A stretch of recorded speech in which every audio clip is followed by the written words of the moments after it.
made up my mind, not another day. You're on borrowed time, let me get away. Yeah, I'm running, So love me or leave me, I'm standing alone. Shake a feeling that lives in my bones. Lie to me, tell me you wish that you could, but nothing you gave me is worth what you took. 'Cause baby, when I'm gone for good.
unstoppable, do the impossible. I'm irresponsible, yet I'm phenomenal. I got an arsenal, I'm dropping bombs, you know. No, I'm not stopping, no. Conquer the obstacle. To the top, here I go, think I'm chosen to be the king of rock, think the people have spoken. I can hear the tick-tock of the clock, I'm in motion. So now I'm gonna pop, causing all this commotion. Yeah, sometimes I think that I'm unstoppable. Yeah, ready to go, man, lock and load.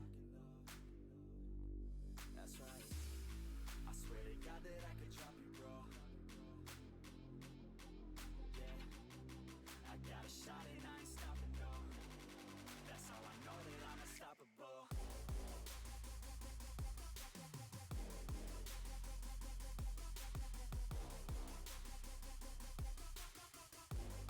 That's how I know that I'm unstoppable.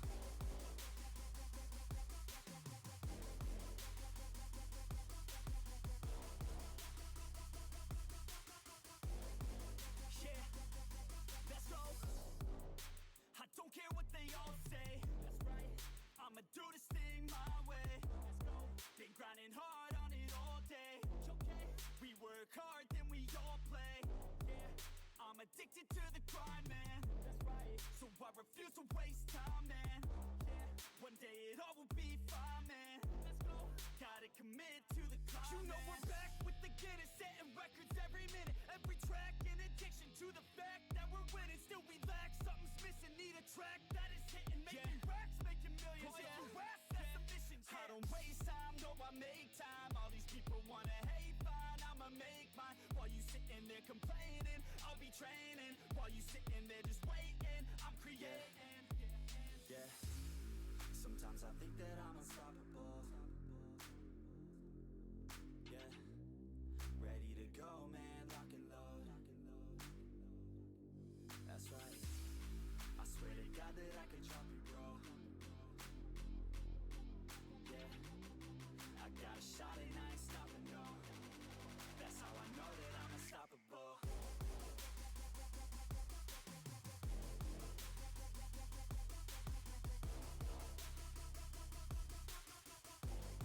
That's how I know that I'm unstoppable.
Sunday here. Welcome back.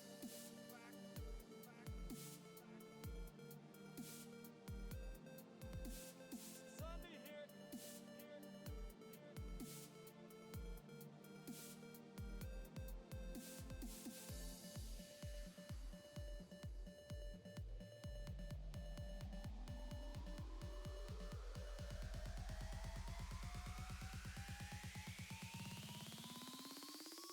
You think I'm beautiful?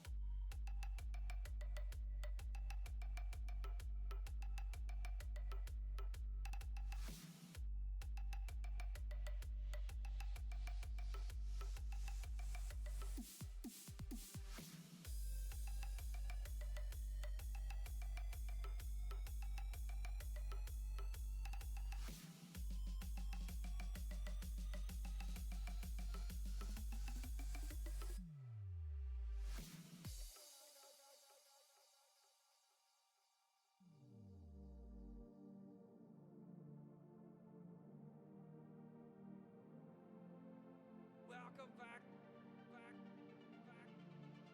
Sunday here. I haven't seen wands like this in a while. Stabs that wreck-faced wizard zombies. Literally zombies that are wizards. It's insane.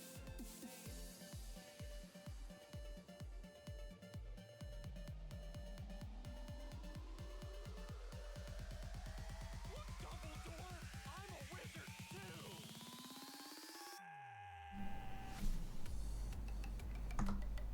Good afternoon, everyone. It is I, Caffeinette Guarana. How are y'all today? Please welcome yourselves in. We're just going to get started momentarily. Just waiting for more people to pour in. So we're going to fix this, though. Let's see. There we go. Sorry about that. So what we're going to do here today is a Meshitero 2.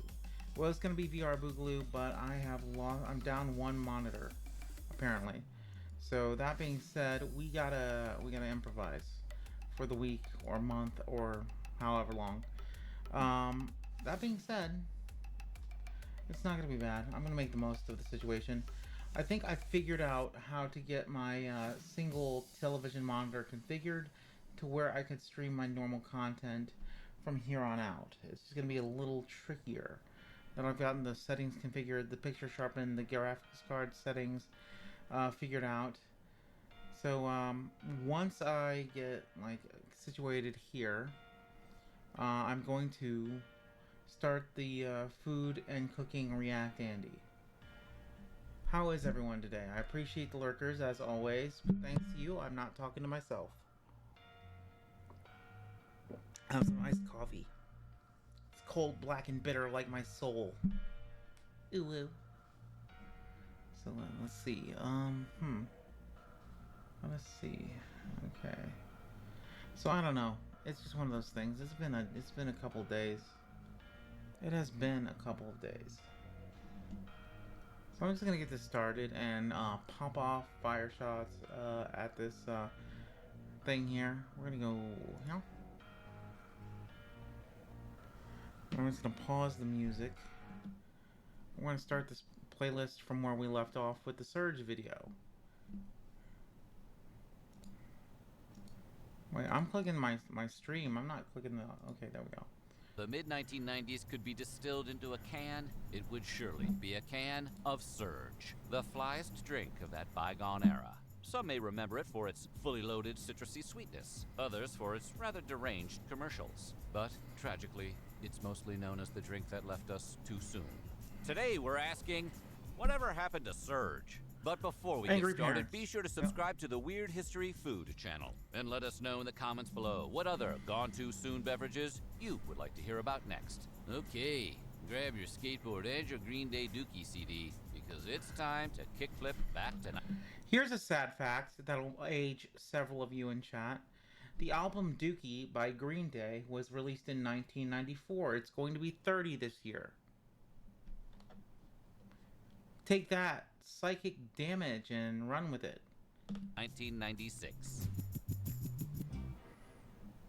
In the 1990s, Coca-Cola was looking for a way to dethrone Mountain Dew as the world's most popular citrus soda for teenage boys. Coke had already tried to outdo the Dew decades before, when they introduced Mellow Yellow to the world in 1979. But they were doomed from the start. Mellow And Yellow. no guest appearance in Days of Thunder was going to It actually fix has that. more caffeine Mellow than Yellow Mountain Dew. just didn't have the same More than Surge. hyperactive, I don't grounded in remember, middle dude. school energy as Mountain Dew, and we're willing to bet it never will. So, if Coke wanted to compete, they needed to develop a whole new recipe. Because this was the 90s, it needed to be something cool and extreme, like a crocodile wearing sunglasses. Oh man, that was so f***ing extreme! And in 1996, they developed just the thing. They called it Mountain Dew Killer, or MDK for short. Okay, Coke, lighten up. But if Nathan Fielder's Dumb Starbucks taught us anything, you have to be a little more original than that if you want to make it in this world. Enter Urge. Coca-Cola shot across the bow of a Viking ship. Why the weird analogy? Because it was initially a Norwegian exclusive. Urge was the name of MDK's first appearance on the market. It was a hit with the citrus-loving Scandinavians. And it soon Urge found a makes me home think in of that Sweden game where and you have to Denmark pee as in the well. gas tank. It wasn't long before Urge in the grew radiator even or bigger whatever. still. And in 1997, Urge set sail across the ocean blue in a bid to claim Mountain Dew's territory for itself. Dude. Already well established in America, Mountain Dew had sprung from humble Tennessee origins, where it once had a country bumpkin for a mascot and used the slogan, Mountain Dew will tickle your innards cause there's a bang in every bottle. they should bring that back, because who can resist a cola-slinging bumpkin? But in 1992, PepsiCo rebranded the Dew for a cooler, more youthful audience. They introduced the slogan, Do the Dew, and started buying up ads that featured BMX bikers and skateboarders. That's rad. Do you guys Mountain like Dew skateboards? soon became synonymous with the X Games, and it wasn't long before every cool kid in town was chugging Mountain Dew while rollerblading past the local library and giving all the books the finger. By 1997, Mountain Dew held Yeah. 80% of the heavy citrus soda market. If Urge Dude. wanted to compete, they'd have to go bigger, hipper, and more extreme. So, Coke renamed the project Surge and dropped 50 million.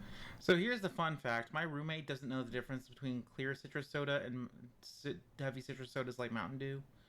Like 7-Up and Mountain Dew might as well be the same to this guy.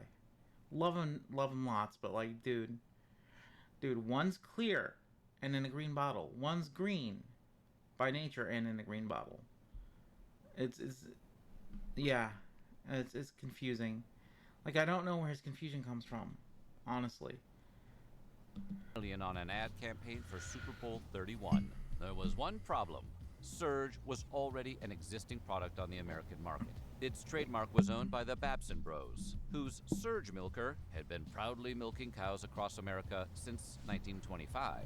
Rather than pursue a future in which America's preteens gulped down cartons of extreme milk while tearing up the blacktop on their Razor scooters, the Babson Bros filed a petition to stop Coke's Super Bowl ad campaign. They ended up settling with Coke for an undisclosed amount of money, and the Super Bowl was back on, with Surge's new ads ready to bombard C students everywhere. Dude, I'm insulted. While Mountain Dew's advertising stuck mostly to I love established Surge extreme growing sports, Coke knew that they'd have to step things up if they wanted to outdo the Dew. So, rather than relying on boring old snowboards and parachutes, Coke made up games all their own to show the extremes teenage boys would go just to get their grubby little hands on Surge. Dude, I was 8 or 7 when Surge came out, and I was a spastic caffeine-addicted child at the time, who just loved fizzy drinks, and like, it got so bad I would drink so much Surge, and it's crazy. My mom thought the Surge had drugs in it or something, because I would be bouncing off the walls, just like going nuts. I was banned from Surge, and shortly after that, we had a little festival in the town we lived in, and the Surge card came giving out free Surge, and I couldn't get any. I was so dejected. One ad, a group of young men raced towards a bottle of Surge by rolling down a hill in metal barrels. In another, some hockey players beat the lime green pea out of a group of innocent snowmen, one of whom holds the coveted soft drink. And yet another features a violent foot race over a collection of living room furniture in the middle of the street, like an obstacle course made on a severely tight budget. Yeah, we really don't understand that last one either. Makes no sense. But nobody needed to understand it. Surge's marketing relied on the pure and utter chaos that teenagers adore. They even went as far as inventing their own words to try and make old ones more exciting. Who needs carbohydrates when you can have Carbos. a word that seems to refer to the drink's high maltodextrin content? And within-your-face slogans like Beat the rush. and Life's a scream. Coke had everything they needed to lure young millennials away from dusty old Mountain Dew and under the crisp new wing of Surge. Unfortunately for Coke, they might have taken things a bit too far.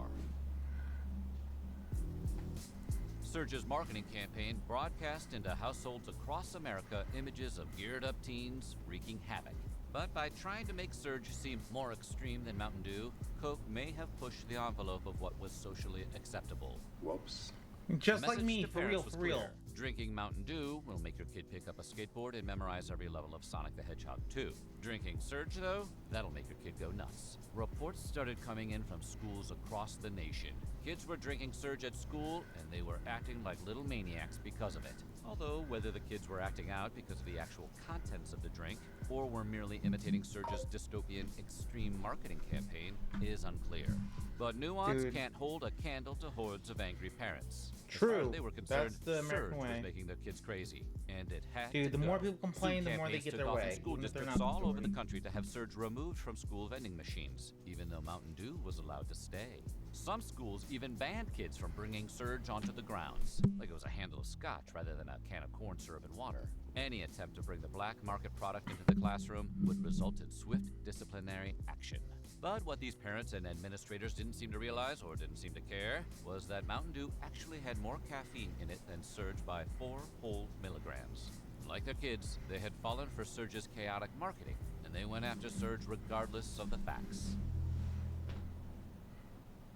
In spite of the backlash, or maybe because of it, Surge had strong initial sales. In 1997, Coke sold 69 million cases of Surge, a far cry away Nice. from Mountain Dew's 605 million cases. But a good surge towards building Surge's brand into a true Dew competitor. They soon dropped Mountain Dew's market share down to 66% from its previous 80%. Sergio Zyman, Coca-Cola's chief marketing officer, and a man whose name matched the bodaciousness of Surge, was the man behind this initial success. Believed by many in his time to be a maverick of the advertising world, he had repeatedly bucked convention and had successfully rebranded Coke's products for a new generation. Wait, I thought that was a Pepsi slogan. Even though Zyman was responsible for the notorious failure of New... Oh, dang, someone's calling me. Hold on 1 second.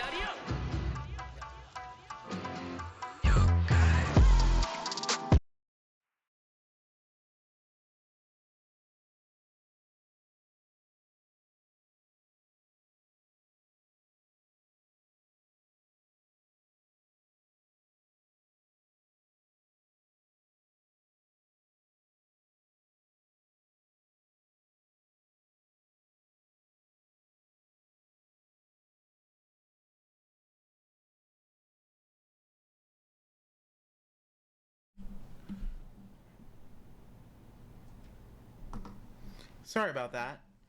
So I have to keep on, what's what I'm looking for, standby for employers and such. Year after Surge's launch, though, Zyman See, there's resigned that from car I was Coca-Cola telling you for about. disputed reasons, because the guy behind Surge was never going to go quietly. Unfortunately, the vacuum he left behind left Surge in a lurch. Zyman was replaced by Charles S. Frenette, a man eager to return Coke to the pre-Zyman era of Coca-Cola marketing, and he didn't seem to know how to handle the youth-centered market to which Surge had tethered its brand. In 1998, under Frenette's leadership, Surge's year-over-year sales dropped by almost 25%. That is decidedly not radical. Coke sold under 52 million cases of Surge that year, over 17 million fewer cases than in 1997. All the while, Mountain Dew's sales only increased. Just 1 year later, Surge's sales numbers weren't even half of what they were in 1998. Frenette, for his part, tried to reduce the product's negative stigma with parents, but the effort was futile. Surge would never recover. Finally, in 2003, Coca-Cola discontinued the product altogether, making Surge just another name in the ranks of fallen soft drinks, like 7-Up Gold or that Pepsi Blue bullshit. Okay, Pepsi Blue was delicious. This guy can suck it. Almost a decade after Surge's untimely demise, Coca-Cola tried yet again to make Mellow Yellow hip to a new generation. They fell back onto their 1990 idea of tying the product to the high-speed antics of Days of Thunder. And in 2010, Coca-Cola launched a new ad campaign that paired Mellow Yellow with America's favorite pastime, drag racing. They partnered with the National Hot Rod Association and gave away free cans of Mellow Yellow to adoring racing fans across the nation. Even though there isn't much we wouldn't do for a free can of soda, the campaign failed to make a dent in Mountain Dew's sales. And Coca-Cola has since gone back to the drawing board. But whatever happened to Surge? Could it appear on the horizon like Gandalf and restore Coke's Mountain Dew killer? In the years since Surge vanished from the market, multiple communities have popped up across the internet to put pressure on Coke to bring the product back. From SaveSurge.org to the Surge movement, people have digitally shown up by the thousands to show their support for the discontinued soft drink. In fact, the Surge movement was so successful in garnering support that they managed to raise the $4,000 needed to buy a billboard outside of Coca-Cola's Atlanta headquarters. It read, "Dear Coke, we couldn't buy Surge, so we bought this billboard instead. Maybe could have invested in something with a better chance of return, like pop figures or a savings account." But the higher-ups at Coke saw this message, and they responded. Resurgence. I love these puns. More than 10 years after Surge was discontinued, Coke gave it a second shot. In 2014, the company announced that due to pressure from online communities, Surge was once more coming back onto the market. The announcement, made over Facebook, got over 3,000 likes and 700 comments. There was joy in the digital streets as ticker tape rained down on imaginary digital cities. Coca-Cola arranged to sell the soda exclusively through Amazon. For a mere $14, anyone could buy 12 16-ounce cans of Surge from Papa Bezos himself, and no parents or school administrators would be around this time to stop them. The anticipation was so great that the initial stock of Surge sold out in just 2 hours. Coke refilled the stock, and it sold out again that same day. But the resurgence was short-lived. It wasn't long before the product disappeared again. For the next few years, Surge scalpers took advantage of its absence, selling the product for jacked-up prices as rumors swirled of its official return. But in 2018, Surge reappeared once more in the most royal of places. Through an exclusive deal with Burger King, Surge briefly rented a room in Coke's freestyle soda machines across America. What's more, Burger King even gave the drink its own limited-time slushie. It's good to be king. All good things must come to an end, though, and Surge seems to have wandered off and disappeared once again. But for those of you who can't wait for Surge to show back up, there's hope. Remember Urge, the Norwegian predecessor to Surge? It never went off the market, and is still just one quick cruise line away from being yours. While it trades Surge's toxic green look for a muddy brown color, and according to some the recipes aren't quite identical, Urge may just be the only hope for getting your Surge fix anytime soon. So until Coke decides to bring our favorite can of Shrek blood back, you'll just have to feel the urge. The urge to surge. So what do you think? Surge or Mountain Dew? Or hell, even Squirt? Let us know in the comments below. And while you're at it, check out some of these other weird history food videos. I don't know why I'm laughing. Wink, wink. Nothing says extreme like downing a 2-liter of Mountain Dew before dropping in on a half pipe and kick-flipping your way to X Games glory. But Mountain Dew wasn't always the drink of choice for America's danger lovers. Way back, it was the mixer of choice for Southern whiskey drinkers. So how did this country cool drink work its way from hillbilly delicacy to extreme sports tonic? Well, today we're chugging the history of Mountain Dew. But before we get started, be sure to subscribe to the Weird History Food channel. And let us know in the comments below what other iconic soft drinks you would like to hear about. Okay, everyone pause your Xboxes. It's time to do the Dew. Yeah, I'm talking about Mountain Dews, baby. Soft drinks were all the rage in 1930s Appalachia. But for Knoxville brothers Barney and Allie Hartman, none of the existing sodas were cutting it. They'd moved to Tennessee with a love for Natural Setup, a soda brand that, back home in Georgia, they'd love to mix with bourbon, but they couldn't find any Natural Setup anywhere in their new city. And they were presumably drinking the kind of bourbon that could power a Model T. So that being said, you can make any natural grain you can make into a whiskey. You know, if you have the legal right to, of course, and the resources and the capital, all that. Don't make moonshine, please. But like manufacturers, distilleries can make like amaranth grain whiskey, quinoa whiskey. Shochu is just rice whiskey. It's pretty interesting. I don't imbibe often, like more than a couple times a year, but as an Epicurean, I'm kind of piqued my interest. Dipping on it was out of the question. So they set out to make their very own natural setup inspired lemon lime whiskey mixer. And by the end of the decade, they'd created just the thing. They called it Mountain Dew, an old slang term for moonshine, as referenced in the 1882 Irish folk song, The Rare Old Mountain Dew. The Hartmans loved their new, clear, caffeine-free creation so much that they wanted to share it, and they soon tried to market it around as a mixer. Unfortunately, no one seemed to want what the brothers were selling, and it wasn't until the 1946 Gatlinburg Bottling Convention, where Barney and Allie unveiled their fully rebranded product, that Mountain Dew finally went into production. With this rebrand came Willie the Hillbilly, a barefoot, rifle-toting, usually bearded cartoon mascot, along with their infamous Mountain Dew will tickle your innards. slogan. They should switch back to that, if you ask us. What's more, they stopped marketing Mountain Dew as a mixer, and they instead pumped it full of caffeine and advertised it as a standalone soda, packaged in green bottles, just like the natural setup that inspired it. But with stiff competition coming from the already well-established 7-Up, Mountain Dew was slow to take off.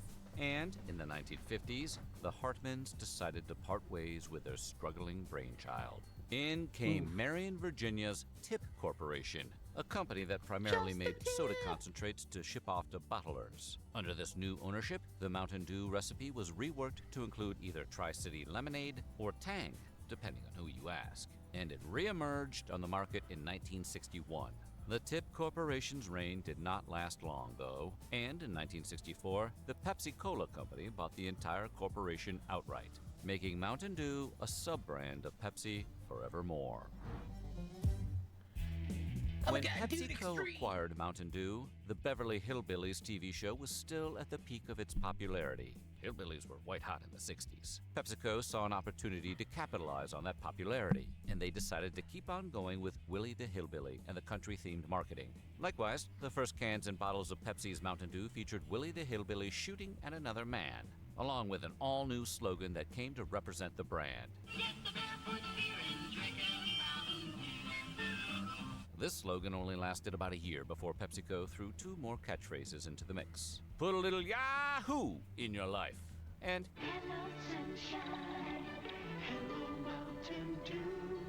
both carried the brand into the 1970s. In 1974, though, PepsiCo changed the Mountain Dew recipe once again, adding in orange flavoring, and at last giving it its infamous neon green hue, the color of a Ninja Turtles drug test. They then moved Mountain Dew away from its hillbilly vibe and began to feature a wider array of outdoorsy lifestyles. At first, this new marketing strategy primarily focused on water sports. In one ad, Oh my a bunch God. of youths You have to swim do and that jump on off purpose. waterfalls. In another, a different group rides horseback through a creek bed. So they still hadn't moved that far from their country roots. Mountain Dew continued with this strategy into the 1980s, but they slowly started adding in all sorts of other, more extreme sports as the decade wore on. These later ads featured less and less water, and they began to showcase everything from breakdancing to skateboarding. Then, in 1988, PepsiCo tried its hand at an all-new Mountain Dew flavor. They called it Mountain Dew Red. Mountain Dew Red wasn't long for this world, though, and after being market tested around Alabama, PepsiCo pulled the plug on it before the year was up. Talk about a code red. All the while, the brand continued to phase out its Knoxville moonshiner origins and phase in extreme sports. This move coincided with the release of Mountain Dew Sport, another short-lived variant that this time marketed itself as a performance booster. This is a totally different Mountain Dew energy drink than the one you threw up at Chester's house party last year. As the Hartman Who brothers doesn't get themselves could tell Chester you, this day sometimes and a age? good idea takes a few tries. Though Mountain Dew Sport was discontinued in 1991, it was only 1 year later, in 1992, that Mountain Dew finally changed its slogan to the action-oriented Do the Do. We still think they should work tickle your innards back in there. In 1995, Mountain Dew then became one of 7 sponsors to support the first ever X Games. From that point forward, the brand would forever be associated with high-octane daredevils on skateboards, BMX bikes, and base jumping. This extreme image began to attract a very different demographic than two country brothers looking for something to mix with their bourbon would have ever expected. In 2001, PepsiCo decided to give their Red Mountain Dew idea another shot. They almost named this new version Wild Cherry Mountain Dew, but they ultimately landed on Code Red instead. Possibly because that name takes less time to shout at a 7-Eleven clerk. Code Red launched via an online racing game titled Mission Code Red, the winners of which received free six-packs of the new soda before anyone else got the chance to try it. Soon after, Code Red became available to the wider public, and its quick success caused PepsiCo to launch an endless stream of other Mountain Dew flavors I love in Voltage. extreme radioactive colors. In 2003, they came out with Mountain Dew Livewire, an orange version of the drink that was initially a summertime exclusive. But by 2005, Livewire had grown so successful that it became available year-round.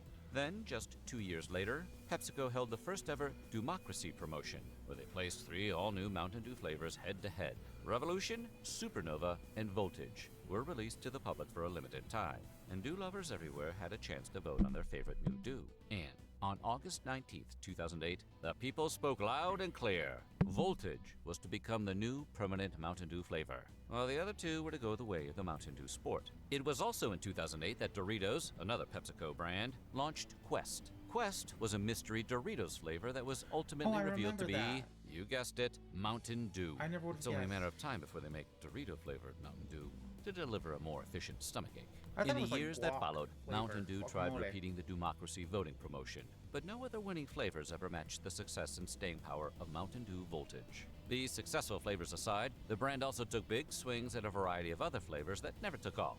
The most notable canary in this extreme coal mine was Mountain Dew Pitch Black. Pitch Black was a dark grape version of Mountain Dew that saw its first limited release in 2004, got another limited release in 2011, and then reappeared for Decision 2016, where it finally won its place as the newest permanent flavor. It was a real rags to riches soda, but sales lagged in the years that followed. And apparently permanent doesn't mean a whole lot when you're a Mountain Dew flavor. Aside from a few regional exceptions, Pitch Black was all but pulled from store shelves in 2019. Since then, it's seen only one more limited release, in 2023. But the Dew has fallen on more successes than not. Around the same time as Pitch Black was unveiled, PepsiCo released a whole new lineup of Mountain Dew products. Mountain Monkey, Dew baby. Kickstart. Kickstart was advertised as a breakfast-time alternative to Mountain Dew's main lineup, presumably to try and convince middle school Halo players not to chug 1 or 2 cans of attention deficit disorder right before homeroom. Wow. Kickstart contains less caffeine and sugar than normal Dew, has a variety of added vitamins, and makes use of real fruit juice. What? However, please don't call it juice. Even Mountain Dew would be offended. Kickstart launched in 2013 with orange citrus and fruit punch flavors, but eventually added black cherry, pineapple orange mango, and midnight grape to the lineup. Dude, what about AMP? Wasn't AMP relevant at some point? While caffeine was once a natural byproduct of the soda-making process, which extracted both flavor and caffeine from the cola nut, caffeine today is almost exclusively an added ingredient nut that in cola soda. companies sprinkle in like a Salt Bay meme. Way back in the 80s, the FDA tried to put an end to this practice, but major soda brands argued that the added caffeine was integral to their soft drink success. True. Then the FDA let it slide. Mountain Dew proliferated in the high caffeine days of the 1980s, arguably more so than any of its competitors. Today, a can of Mountain Dew has a whopping 54 milligrams of caffeine, 20 whole milligrams Makes me more than a wonder, can of how Coke, much caffeine making per it one of the 8 most fluid ounces or caffeinated soft 240 drinks on the milliliters market. qualifies While this high something as an caffeine energy content drink? may have caused a stir among parents, it was Mountain Dew's 1997 competitor, Surge, that received the Hey, I most remember that. caffeine-related backlash, even though Surge only had 51 milligrams of caffeine, which is 3 milligrams fewer than Mountain Dew. Still, Mountain Dew couldn't escape the 90s entirely unscathed. It was around this time that a sinister urban legend formed. The coloring used in Mountain Dew, yellow number 5, was said to not only lower sperm count, but, in more extreme cases, cause the male organ to shrivel up altogether. That's not the sort of innards tickling anyone had in mind. While this rumor caused some to back away from the soft drink entirely, others Small supposedly PE began to soda. rely on Mountain Dew as a contraceptive, which, Uh-oh. needless to say, is a terrible idea. There's no way of knowing how widespread this trend may or may not have been, but it was perceived to be enough of an issue that multiple major publications, including the Wall Street Journal and Dear Abby, ran articles that warned against doing the do as safe sex. While there's never been any strong evidence that yellow number 5 lowers sperm count, the myth persists to this day. Ooh. Caffeine and yellow number 5 aside, Mountain Dew has had its share of genuine controversies. For instance, in 2008, Mountain Dew customer Ronald Ball claimed to have found a dead mouse in a can of Mountain Dew, a discovery he claims to have made only after drinking some of the contaminated product and becoming violently ill as a result. He thereby sued PepsiCo for $75,000 in damages. PepsiCo, in turn, submitted to the court an affidavit stating that Ball's mouse claim was impossible. According to the affiant, veterinarian Lawrence McGill, if a mouse were to be submerged in an acidic liquid, like Mountain Dew, it would completely disintegrate within 30 days of exposure.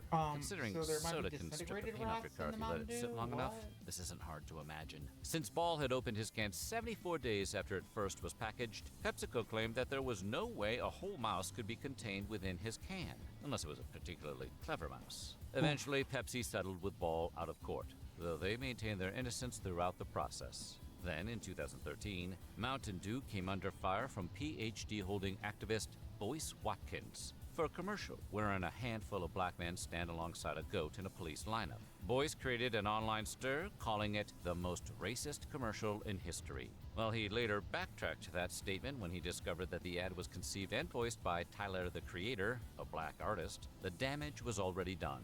PepsiCo issued an apology and pulled the entire campaign.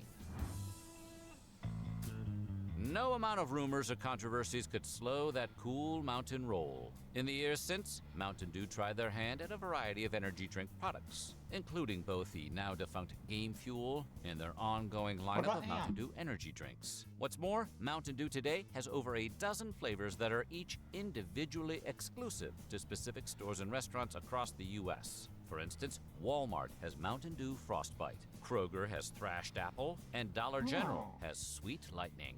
In contrast, Bojangles has Southern Shock, Applebee's has Dark Berry Bash, and Red Lobster has the ever-luxurious Dugarita. Last, but certainly not least, there's Baja Blast, They forgot a Taco Bell Sangria exclusive Blast. considered by many Dewheads to be the crown jewel of That was extreme one of my flavor. favorite Taco You Bell can get Baja exclusives. Blast any day of the week Dude, at that your was local so Bell, good, dude. but It it's was like also Sangria, available in but Mountain grocery Dew. and convenience stores during the summer. And in a recent announcement that caused many to start involuntarily grinding their teeth, Baja Blast will be available on store shelves throughout 2024. Mountain Dew moves billions of dollars of product every year, making it PepsiCo's second most popular beverage, behind, Pepsi. Still, it's mostly popular among young Midwestern men, with just 20% of Mountain Dew drinkers being responsible for 70% of all sales. It's Damn. thereby only natural that, most recently, PepsiCo's taken Mountain Dew into the adult beverage Dude, I market, kinda wanna bringing try the brand those. full circle to its roots as a I want mixer. the hard In Baja February of Blast, man. 2022, Hard Mountain Dew, including both black cherry and watermelon variants, was tested in Iowa, Florida, and Tennessee. And this all-new product success allowed PepsiCo to expand Hard Mountain Dew's availability nationwide. Soon after, they also launched Hard Baja Blast and Hard Dude, I love Livewire Baja variants, Blast. making dropping in on that half-pipe more exciting Dude. and dangerous than ever before. Barney and Allie Hartman would be tickled. So what do you think? What's your favorite Mountain Dew flavor? Let us know in the comments below, and while you're at it, check out some of these other weird history food videos. Okay, I'm gonna be right back. I need to hit the restroom. Holy shit.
Okay, I'm back. Sorry about that. So we're gonna resume with this one. What is this? Whew. Ever been so tired and weary that no amount of soda, coffee, or loud music can keep you awake? Yes. That's usually the point when most people reach for their preferred brand of caffeinated energy drink. But how did cans of Red Bull, Monster, and countless others become the world's go-to cure for exhaustion? Well, today we're taking a look at the rise of the caffeinated energy drink. But before we get started, be sure to subscribe to the Weird History Food channel. After that, please leave a comment and let us know what other dubious canned drinks you would like to hear about. Okay, time to throw back a tall boy because this one's gonna be a monster. Yippee skippy. The first energy drink was I've got invented the in need, Japan Captain. in 1962. The need for A few years earlier, the country had passed a series of laws designed to fight the widespread use of amphetamines, which were apparently pretty popular at the time. Though to be fair, speed never really falls out of season. That's science, so that's true. The loss of amphetamines created a consumer need, and a pharmaceutical company called Taisho responded by releasing what it called an energizing tonic, which would boost a person's physical and mental abilities. You know, like speed being speed. Yeah. Its main ingredient was taurine, and in addition to sounding like a muscular fruit juice, taurine also happens to be the main ingredient in Red Bull. But we're getting ahead of ourselves. It's hard to stay focused after pounding all this enriched caffeine. Taisho's tonic, which by all accounts looked and tasted like cough syrup, was sold under the not-so-catchy brand name Lipovitan D. But while Taisho might not have come out of the gate with the flashiest marketing, they knew right from the start who the customer base for this product would be: truck drivers and factory workers working inhumanely long shifts, aka the kind of people who used to take a lot of speed. Compared to some of the later energy drinks, Lipovitan was a modest success. Its market tends to grow and shrink with the Japanese economy, but it's still widely available throughout Asia today. But regardless of its success, it wouldn't be the last word in energy drinks. Not by a long shot. The next major entry into the energy drink market came in 1976 with the release of Krating Dang from Dang, Thai man. manufacturer Chaleo Yuwitia. Krating Dang roughly translates to Red Guar, or Red Bull, so you can probably sense where this is headed. Krating Dang took the taurine that had made Lipovitan D such a hit, boy that is really a terrible name, and tossed in some caffeine and vitamin B. By the 1980s, the concoction be had become a yourself. smash hit with the unlikely demographic of Japanese executives. Fast forward to 1984, which shouldn't be hard to do if you're drinking Red Bull. After your fifth can, you gain the ability to travel through time. The year that brought us Ghostbusters, The Karate Kid, and Star Trek III, The Search for Spock, also made history for night owls and fans of budget mixed drinks. An Austrian businessman named Dietrich Mateschitz was trying to deal with Holy some jet lag Mateschitz. while visiting Bangkok. So he gulped down a Krating Dang and was absolutely amazed at how well it worked. Mateschitz partnered with Chaleo Yuwitia to create an energy drink for the European market. This newly carbonated version of Krating Dang was known as Red Bull. Red Bull was a massive success, and by 1997, it made its way to stores in the United States. It quickly became a hit with busy college students who were always looking for ways to cram extra hours into the day. There may be many reasons to question the state of higher education in America, but there is no question that it helped to create an enduring legacy. The brilliant marketing campaign in which Red Bull sponsored parties on college campuses and at sporting events. Throw in some cute animated commercials featuring the viral catchphrase, Red Bull gives you wings. and suddenly, a sensation was born. No, really. Red Bull sold over 300 million cans of energy drink between 1996 and 2006 alone. And it was the success of Red Bull that paved the way for the entire modern energy drink market, including products like Monster and the notorious Four Loko. More on that literally intoxicating potion in a minute. Red Bull may have been the trendsetter, but Monster Energy Drink, with its Oh, it's edgy Kyle. conspiracy theory-inducing marketing campaign, has always been the biggest neon green lightning rod for controversy. Despite being a product of Hansen's Natural, a family company founded in the 1930s to sell fruit juice, cans of Monster have always been decorated like the cheapest new metal album at the thrift store. That Wow. extreme look has been a key component of Monster's marketing strategies. These include sponsoring the Monster Army, an organization that supports young athletes trying to make their way in sports like snowboarding and surfing. Remember when we mentioned conspiracy theories? Well, the trademark 3 slashes in Monster's logo have become the subject of internet speculation, presumably fueled by people who drink way too much Monster and don't go outside. According to the theory, each claw mark is actually in the shape of a Vav, which is the Hebrew version of the number 6. And since there are 3 claw marks, that would mean there's a hidden 666 on every can. That, combined with Monster's marketing slogan, Unleash the Beast, can mean only one thing. Monster Energy Drink is the devil's brew. Whether the drink is supposedly made by demons or will turn you into one is unclear, although I guess it would have to be both. Four Loko. I was Told too you young we'd to be coming back experience to the original this. Four Loko. Four Loko is every urban legend the troublemaker kid at the bus stop ever told you, poured into a single can so large it stretches the limits of human I do consumption. want it, though. Back in the 1990s, college kids began mixing Red Bull with vodka, which we should warn you is actually a little dangerous. They should call this drink the John Belushi. Then, Ooh, in too 2002, soon. the first major alcoholic energy drink, Sparks, was released. It wasn't particularly tasty because, neither are energy drinks. Nobody drinks these things for the flavor. I But do. Sparks was Bitch. popular, and that popularity inspired 3 Ohio State fraternity brothers to try to create their frat boys, own that makes version in sense. 2005. They called their company Fusion Projects, and their drink, 4. The long story short, 4 was a big flop.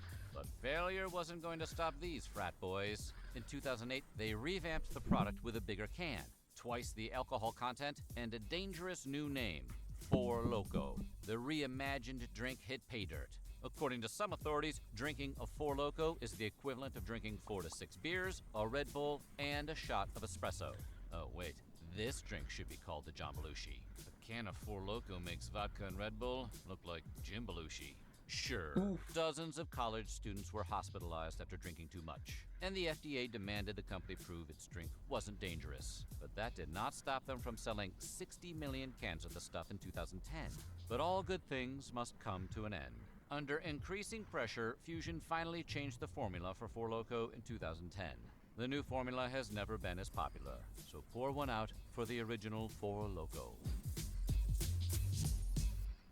Despite not being all that different from your average sodas, energy drinks were able to take the world by storm by focusing their marketing on their supposed benefits, promising improved focus, performance, and, well, energy. You don't get those kinds of results from a can of Mountain Dew. Much like the original Lipo V10D, marketing was aimed at office workers and truck drivers, presenting the drinks as dietary supplements. But as the manufacturers learned more about their client base, commercials for these products began to target teen athletes, often depicting active teams engaging in extreme sports like bungee jumping. Wait, how is bungee jumping a sport? Don't you just fall? Do you keep score? For example, while Red Bull's American marketing campaign promises the drink will give you wings, its international campaign still connects the drink to motorcycle racing, windsurfing, kayaking, parkour, and other bodacious activities. Within the last decade, however, several energy drink manufacturers have shifted from targeting athletes to targeting young people in general. 2/3 of energy drink consumers are between 13 and 35. In the US, energy drinks are the second most widely used dietary supplement among people in that age group. Which makes sense. Energy drink companies routinely position themselves as sponsors of athletes, musicians, and events that are popular with young people. For example, Monster has made itself a mainstay in the esports world, even making a cameo appearance in the 2019 action game Death Stranding.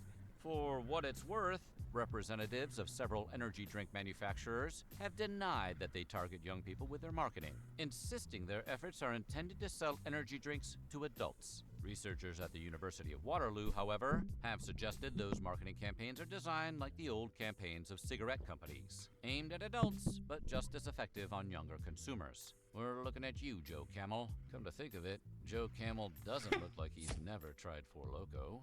This has all led to a bit of a showdown between children's health professionals who think sales of energy drinks to kids should be banned, and the I energy agree. drink manufacturers who believe Dude, they're being Don't let them ruin unfairly your lives targeted before their among lives other start, caffeinated dude. products. Look at me, I'm kind of like a train wreck, yo. So why are health professionals so concerned about energy drinks being hawked to kids? Well, right from the start, energy drinks have raised concerns. For example, Monster has been investigated by the FDA in connection with 5 deaths. These include a case in which a 14-year-old girl perished after consuming 2 cans in one day, a man who had a stroke after drinking 3 cans a day for 3 months, and a 19-year-old who succumbed to cardiac arrhythmia after drinking 2 Monsters a day for 3 years. Yeah, and that's between 3 years of 2000 and consistent 2012, 13 deaths were linked to the use of 5-hour energy. Okay, outside of the health risk and everything else, 5-hour energy just tastes really bad. And it has a lot of aspartame and all the health risk potential aside from that. It's obviously been heated at some point because it's extremely bitter. Aspartame does do that. It gets bitter when you expose it to heat. A tiny bottled drink that's a mainstay of impulse buy racks and gas stations across America. Meanwhile, scientists have linked the excessive amounts of caffeine in most energy drinks to an array of health concerns. These include physical ailments like dehydration, digestive disorders, seizures, and strokes, as well as sleeping disorders, acute mania, and anxiety issues. The risk of caffeine intoxication is especially pronounced in children. Just mix some vodka in there to take the edge off. More seriously, however, is the effect energy drinks can have on the human heart. According to the United States Centers for Disease Control and Prevention, drinks like Monster and Red Bull can cause irregular heartbeats, and in extreme situations, even heart failure, which is kind of the opposite of giving you energy, when you think about it. Interestingly, studies show that energy drinks cause these heart problems far more frequently than other beverages with similar caffeine content. So it might not be the caffeine alone that's doing it. A whole host of new problems join the list when you account for the widespread practice of mixing energy drinks with alcohol. For starters, energy drinks containing alcohol impair cognitive functioning, because of course they do. That's the point of alcohol. However, mixing alcohol with large amounts of caffeine can mask the effects of intoxication. This encourages people to keep drinking when they might already be several more than 3 sheets to the wind. It can also lead drinkers to engage in risky behavior, like attempting to drive because they feel like they're sober, or trying to do a backflip at Hooters. Presumably, in light of these studies, energy drinks have stepped back from some of their health claims and now have their products regulated as regular drinks, as opposed to dietary supplements. Over the years, the energy drink market has continued to grow, even as the markets for other drinks have declined. Energy drinks have even branched out a bit. Monster, for example, now has 60 different varieties to choose from, including things like low carb and zero sugar, although the original green Monster is still the most popular. Can't beat the classics. Red Bull, by comparison, only has 10 varieties. But it's not hurting their sales, because in 2022, Red Bull was the top-selling energy drink in the United States, slinging over 11.5 billion cans of liquid energy. That accounts for an incredible $6.8 billion in sales. Second place went to Monster, which racked up a still impressive $4.9 billion in sales. VPX Bang, Rockstar, and Reign rounded out the top 5. The entire global energy drink market for 2022 was worth about $58 billion. And people's taste for this stuff does not seem to be drying up. By 2026, that same market is expected to grow somewhere in the neighborhood of $77 billion. Maybe that means they'll bring back the Steven Seagal energy drink. We can only hope. So what do you think? Sip or slam an energy drink? Let us know in the comments below. And while you're at it, check out some of these other videos from our weird history. Jägermeister is forever associated with college parties, thanks to the famous drink that sports its name, the Jaeger Bomb. But the spicy German liquor in the distinct green bottle had a long, winding journey from its creation back in the old country to a fun night out with your buds. And not all of it goes down smooth. Today on Weird History. Oh, it's chocolate cacao. Yay. I love this little ASMR dude. Like, dude. This is the only short in the playlist, I think. Nice tribute to Akira Toriyama, though. Oh my god.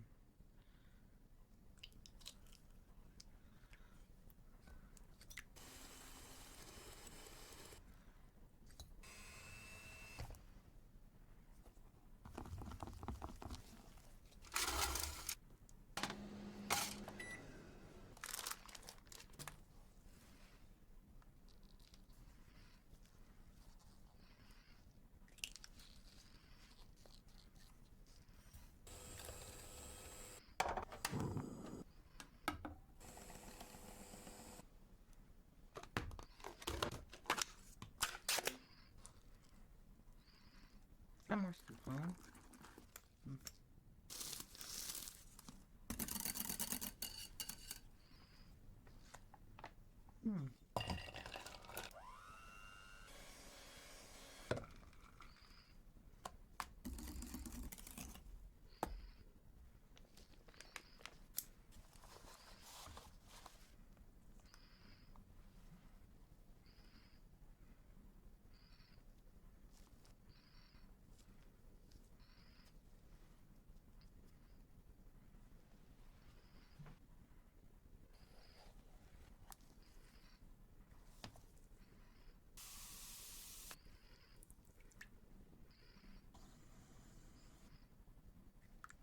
This is mesmerizing, I swear.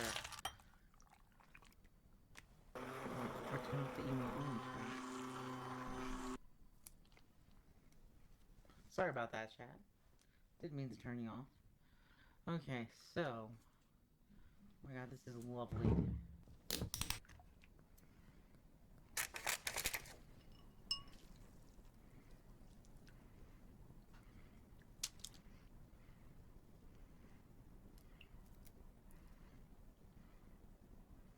That's so neat. Dragon Ball, like pastry things, desserts, confections. I love this. Oh my god. Dokkan, Dokkan, Dokkan, Dokkan. Oh my god. イデオ神論ギャルのパンティをくれ Oh What my about- god. Throwback to OG Dragon Ball. Love this. It's not so bad. It's more tingly than hot. Enjoy your meal, guys. Whether it's the jalapenos in your favorite Tex-Mex dishes or a piquant traditional curry at their favorite Indian restaurants, foodies have increasingly come to love spicy meals. If your eyes aren't watering, are you really eating? But many of the commonly held beliefs about spicy foods are either partially or entirely inaccurate. So today, we're going to take a look at some surprising facts about spicy foods. Before we get started, be sure to subscribe to the Weird History Food channel. And after that, please leave a comment and let us know what other Don't popular what food do I styles might. you would I like think to I hear do about. already, actually. Okay, time to turn up the heat. So, first things first, there are 5 basic types of taste: sweet, salty, sour, bitter, and umami. Spicy isn't one of them, because spicy technically isn't a taste. So what is spicy? Well, according to the National Library of Medicine, the so-called flavor we refer to as spice is actually just a pain signal sent by the nerves that transmit touch and temperature sensations. Yep, spice is basically just the sensation of your mouth being injured. And in foods seasoned with chili, that injury comes from a substance called capsaicin, which causes the dual sensations of pain and heat. When adventurous eaters experience a numb tongue after eating particularly spicy food, it's the body's way of warning them of possible harm. But despite the biological reaction to capsaicin, the only real threat chilies provide is an excessively fiery mouth and throat, heartburn, upset stomach, or an intense experience in the bathroom. Oh, that's Adolfo the ferret. If you are a fan of What was spicy his name in foods, that movie? or one of Alone Came those Polly? YouTube shows where famous people struggle to eat hot wings, My life's on fire right now. then you've heard of the Scoville scale. The scale, which measures how hot a food is, was developed by Wilbur Scoville in 1912. And while you might assume he was a chef or some kind of food doctor, in actuality, he was a pharmacist at Park Davis Pharmaceutical Company in Michigan. His job was to find the perfect amount of heat for their pain-killing cream, Heat Liniment. To relieve the pain of muscular rheumatism, lumbago, or backache, get Heat Liniment. But since capsaicin was the main active ingredient, it was important for the company to know how much of the chemical various peppers held. That way, lab personnel could precisely measure the amount necessary for the perfect pain-relieving product. Forced to rely on taste to determine the heat scale of each variety of pepper, researchers needed a scientifically accurate measurement, or at least something close to one.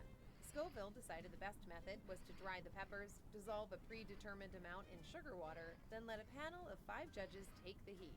The amount of sugar needed to conceal the heat produced by each pepper determined its rating on the scale.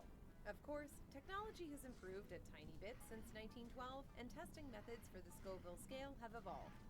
For example, in the 1980s, experts began using high-performance liquid chromatography, which sounds more scientific than five guys eating chilies. But while the method is highly accurate, it's also expensive and can't take into consideration other factors, such as pepper ripeness or where they were grown. Additionally, each type of pepper is a whole species group, causing further variety in heat and flavor. To make up for these variables, Scoville scale rankings are considered a range instead of a specifically identifiable number. So when the Carolina Reaper's rating of between 1 and 2 million Scoville heat units can't guarantee you a specific number, it does guarantee you that you will see dead kings if you eat one. Huh. Oh, nice. Tex-Mex sounds like the name of a G.I. Joe character, but it's actually a fusion of Mexican and American cuisine dating at least as far back as the mid-19th century. That's like Tex-Mex is thought to have evolved from food in San Antonio, Texas, where families would gather in the city square to share home-cooked meals. Some women would also set up booths along San Antonio streets to sell their family's favorite dishes. Over time, these women came to be known as chili queens. Locals and tourists alike could get a plate of carne con chili with a side tortilla for 10 cents. And other stands sold items like tamales, coffee, and beans. I would do the stuff with railroad's tamales right now. 1877 arrival in San Antonio brought more tourism and more opportunities for people from across the country to experience the distinctive local cuisine. Many of those people came on the Texas and Mexican rail line, called the Tex-Mex for short, and the route name eventually became a blanket term for the food riders could buy along the way. Over time, people even referred to Tejanos living in the area as Tex-Mex, further establishing the identification for the food they served. Today, patrons visiting a Tex-Mex restaurant expect an array of different dishes, including things like nachos and burritos and half-price margaritas. But it all started with those single plates of carne con chili served by San Antonio locals centuries ago. Speaking of chili, while cultures worldwide now embrace it to spice up their dishes, the fruit originated in the lowlands of Brazil. And it is a fruit, for the record, so make sure to add it to your next edible arrangement. From there, it's bred mostly thanks to birds. Not because they're big into heat challenges, but because they have no mouth receptors to register heat. That means they'll scarf down chili peppers like there's no tomorrow, later excreting them in their droppings. Migration patterns of various bird species spread the seeds throughout the area, allowing for different varieties to thrive depending on the regional climate. When Christopher Columbus visited South America in the late 1400s, he enjoyed chilies so much that he brought specimens back with him to Spain, where we assume he was thrown in prison after scalding the lips of Queen Isabella.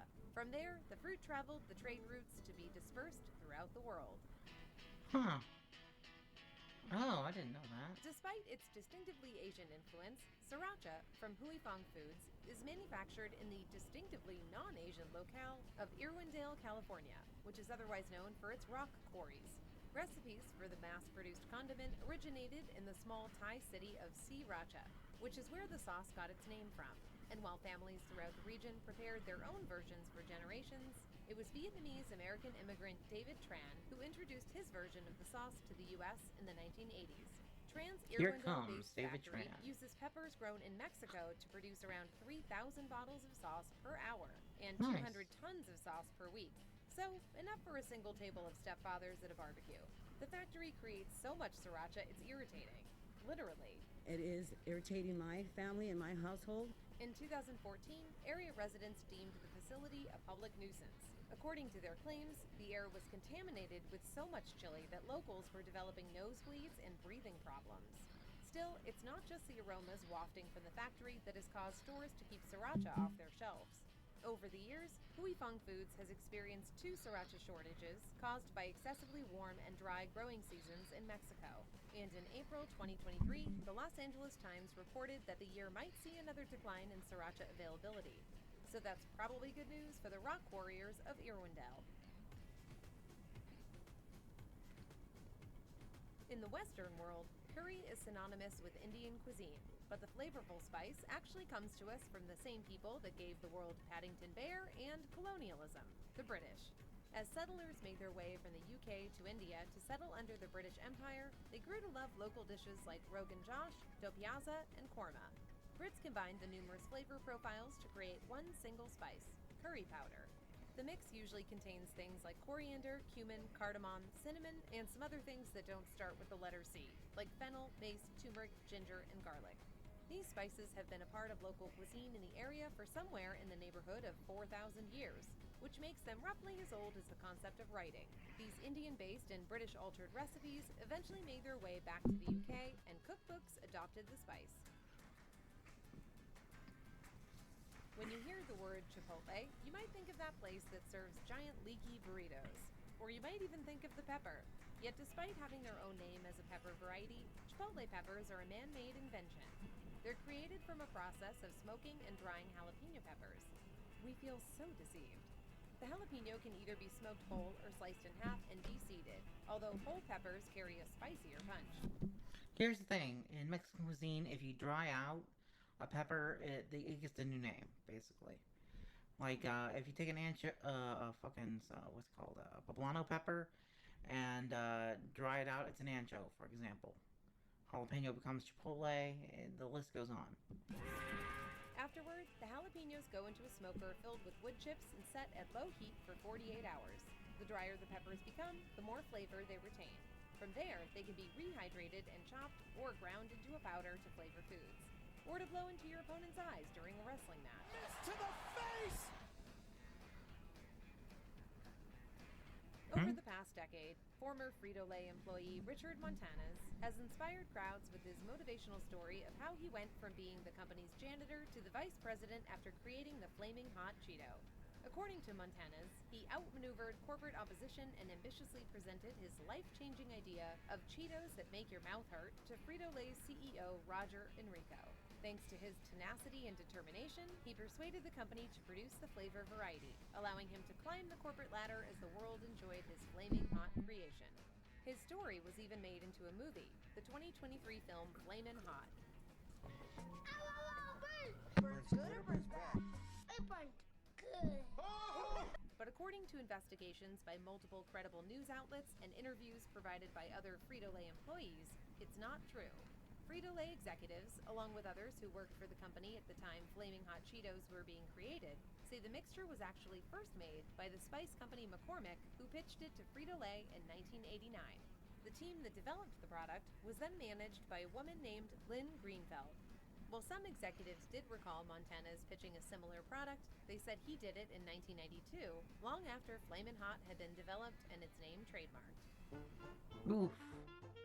Wasabi peas can damage your taste Hailing buds. from Japan, wasabi Oof. peas are dried peas coated in layers of real or imitation wasabi, hence the name. They're basically just legumes with few added ingredients, so some nutritionists and spicy food lovers consider them a healthy alternative to junk foods. However, the sinus-clearing snack does have a few drawbacks. For example, 1 ounce usually contains around 130 calories, making it easy to accidentally ingest enough to be considered a meal for those who can handle the heat. Another drawback is that the dried green peas don't carry much nutritional value on their own, and some people who can stomach more than a handful of the spicy snack warn that wasabi peas can temporarily harm the taste buds, leaving foods tasting bland and unappetizing for days afterward. That is, every food except wasabi peas. Initially sold in the UK before the fiery snack made its 1971 US debut, Andy Capp's hot fries were inspired by a popular British cartoon character. Popular? Really? Well, I guess he did get some hot fries named after him. The Spicy Chips mascot made his debut in the comics section of British papers way back in 1957. Andy Capp, a perpetual barfly who regularly got into fistfights with his nagging wife, seems like an odd choice for a brand ambassador. Even the strip's creator, Reg Smythe, later admitted regret over his character's mistreatment of his wife, Flory. But someone evidently decided that Andy Capp's love for beer and chips, which is the British term for French fries, made him the ideal candidate for these fry-shaped alternatives to snack chips.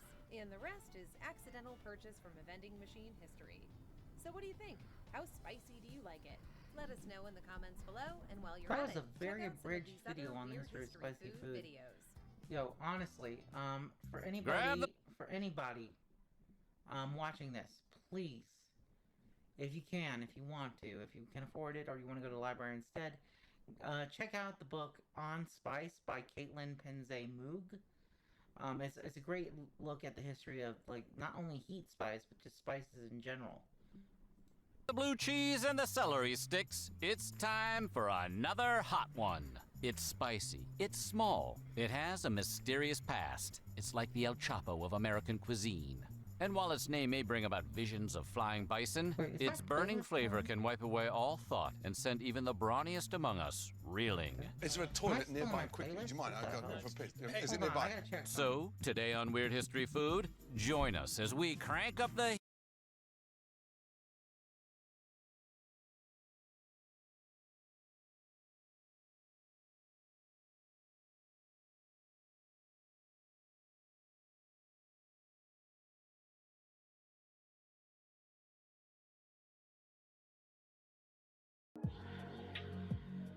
Mole is sacred to a huge group of people in Mexico.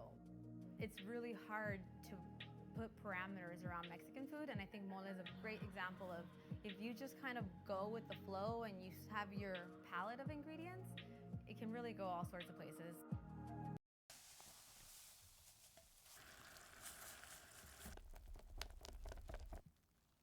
Here we go. More chocolate cacao. Somehow it just clicked off the playlist for some reason. It's weird. Got a curated playlist. Love this ASMR patissier guy. Dude. This guy.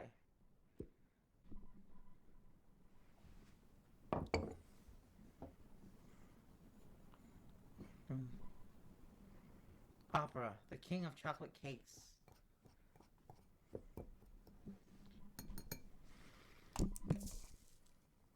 Biscuit Jaconde is what he'll be making first.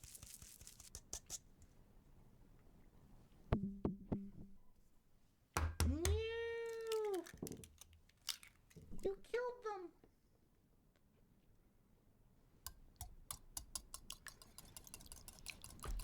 Monster!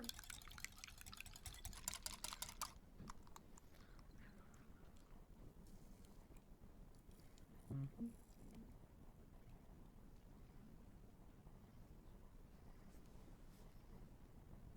Okay, I'm doing an ice bath here.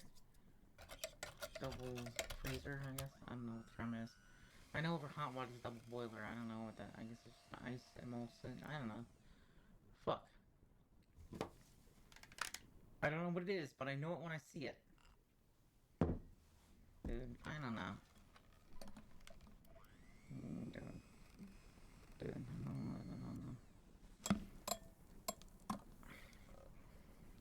Dude.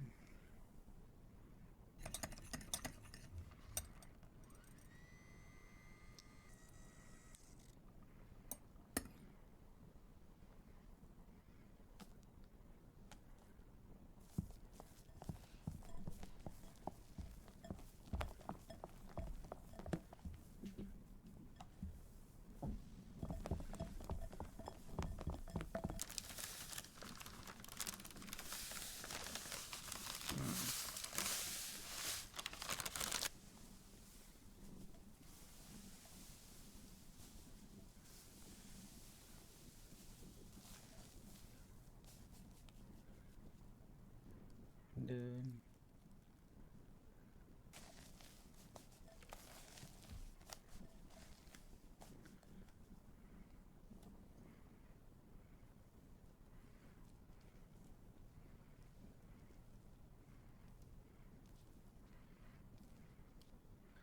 Love it. I love these little sounds that this batter is making. It's just nice. It's just lovely.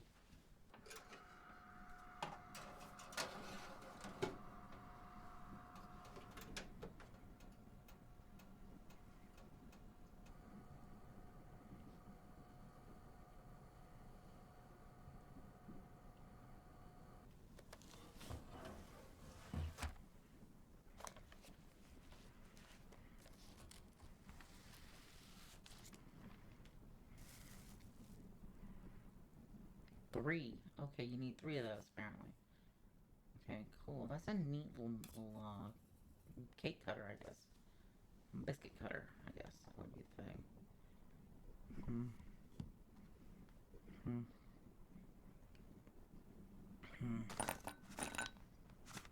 Dude, pata egg glace. Okay. So it's like pre-made, what's it called? Not demi-glace, but like, chocolate glace, yes. Thinking of like a ganache kind of thing. Okay, cool. Coolio, he's gonna put that over that. And let's see what he does next. He'll make the coffee syrup. He had me at coffee. Let's be real.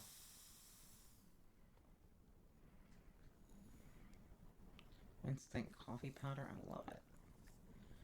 Dude, a lot of people shit on instant coffee metaphorically, but it's actually pretty good for what it is. Just don't go heavy on it, because it does get a weird flavor when you use too much crystals in the water. Dude, like when I'm in a hurry and I need like a lot of caffeine real quick, I need some cold so I can drink it fast.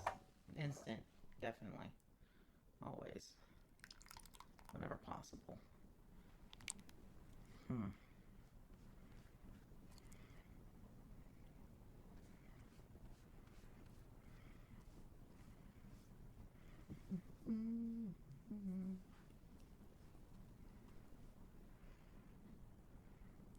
Coffee buttercream. Oh my god.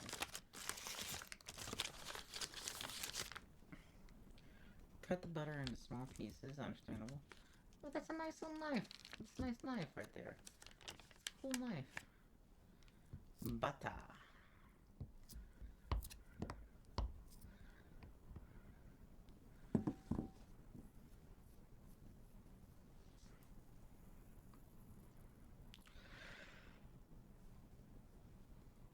Eggs and syrup. Is that golden syrup? I don't know. I don't even know what kind of syrup that is. Honestly. Potted bum. Oh man. I don't know.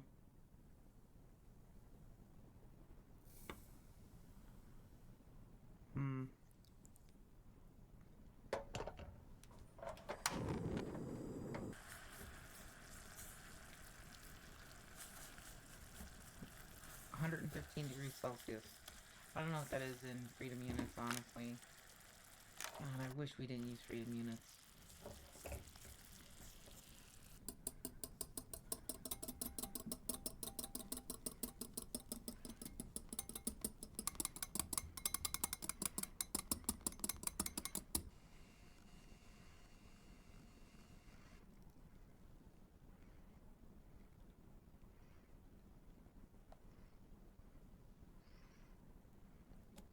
$110 of the pate bombay. Bumble. I don't know. I can't really figure out how to pronounce that phonetically. Dude, let's see. What is this? Instant coffee. Yeah, you don't want to drink it like that. You're gonna have to add it to something, apparently. Okay, cool. Mix the coffee paste as you watch the color. You don't need to use all of it. Okay. Okay, that is very nice. That is satisfying as hell, man. Okay, oh my god.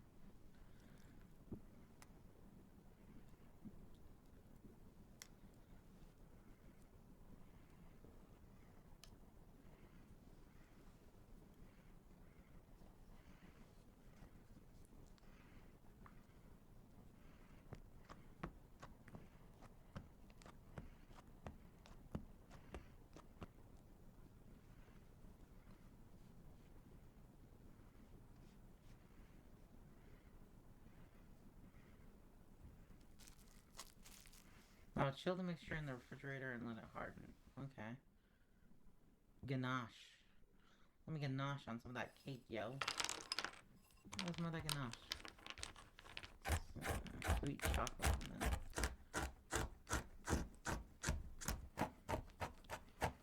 Choppy, choppy, choppy.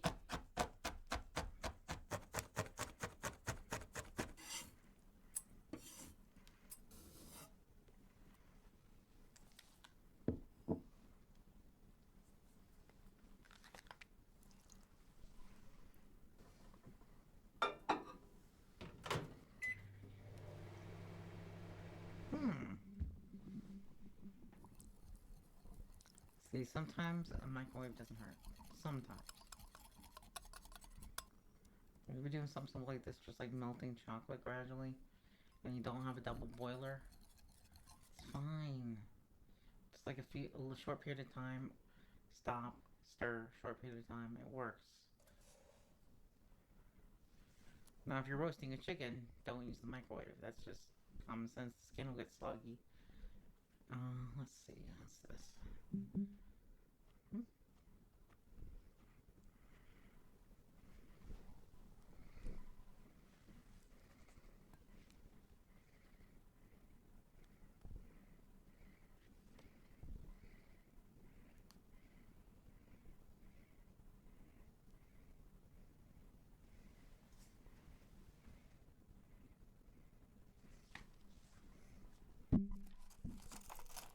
Floss.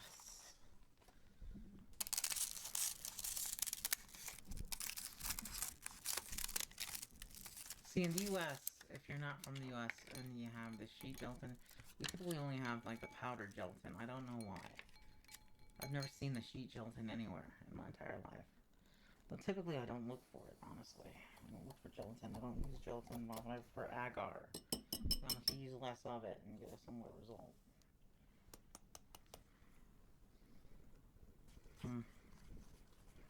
Really like a nice agar panna cotta occasionally.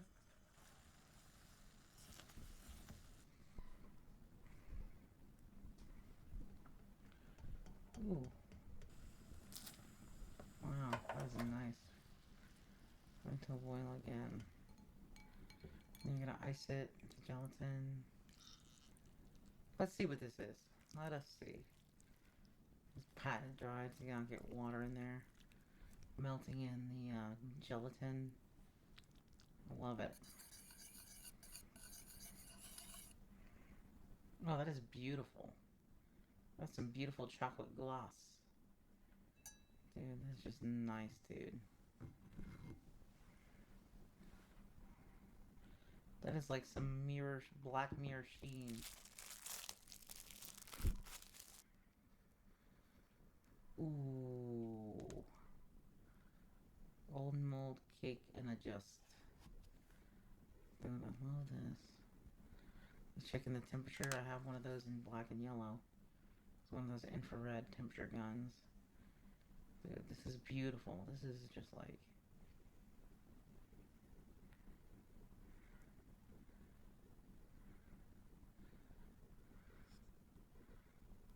Okay, apply the glaze, let it harden in the refrigerator.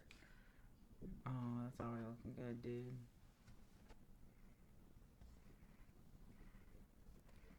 Now save that, save that. Okay, offset spatula, off the griddle. Off the grate, you know, the grill grate. Okay, he's cutting it to make it, oh my god. Nut.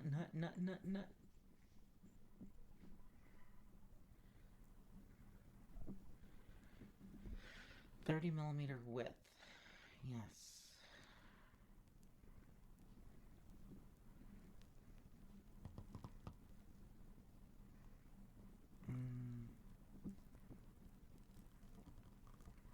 That is a beautiful shot. In addition to being a dope pâtissier, this man's knows cinematography a little bit.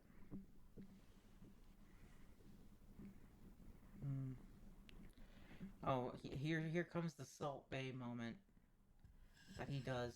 Oh my god, just wait for it. It's his thing that he does. I love this.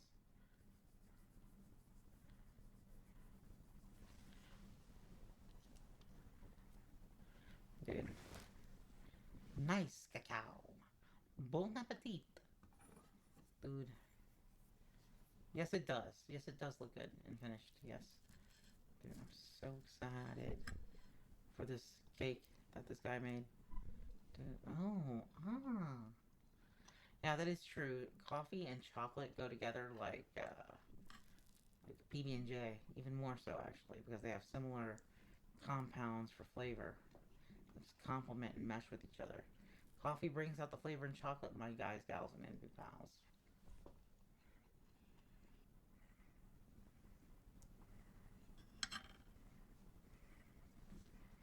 May the force of Cocoa be with you.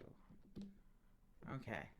So from here, I'm going to call it a day because I need to get lunch. I need to take some medicine, and from there, I'm going to go get lunch. So I'm going to look for someone. I don't think we're going to raid. I don't think there's anyone active in chat. So for the VOD watchers, thank you for watching the VOD. And for the lurkers, thank you for letting me not be able to have to talk to myself. That's always a great gift in and of itself, honestly. So, you know, thank you. I'm gonna go ending soon. Okay, cool. Wait, wrong thing. We're gonna go to the Spotify.